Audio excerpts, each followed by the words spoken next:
Kabayan, tuwing ka pabigat sa buhay hanggang ngayon at tambay sa bagumalaw ka na kabayan, 2024 na. Mag-apply ka bilang isang factory worker dito sa Taiwan. Napin mo tong Jackman, no? Dalawang drugs po yan, Makati at Tarlac, no? Pushing, Garuda, Yuan, Ship, Teke, mga company hiring. 22 to 34 years old, ang height po sa lalaki is 160, sa babae is 152 centimeter, no guys. Pwede po sa mga ex-Taiwan, no guys, mag-apply po kayo sa Jackman, no? Magtingat lang po sa mga illegal recruiter, no? Gaya rin mga bagbabayad, wala pong binabayaran. Punta lang po kayo sa Jackman. Magpa-line up po kayo, magdala po kayo ng mga requirements, no guys, no?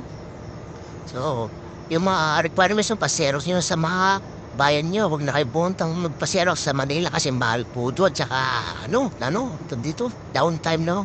Basta nakaupo ka lang, magpapaseros sa pag yung dalawang copy, no guys, no?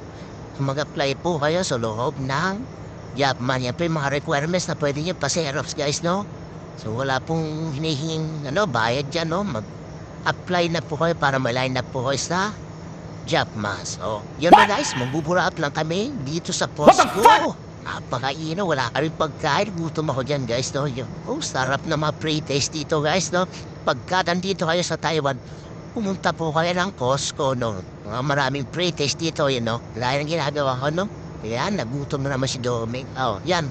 Pinulit po natin, mag-ingat po kayo sa pag-apply papuntang Taiwan, no? Diretso po kayo sa Jackman. So, God bless. Sana kung matanggap po kayo, mag-apply na. Huwag nyo nang patagalin, no?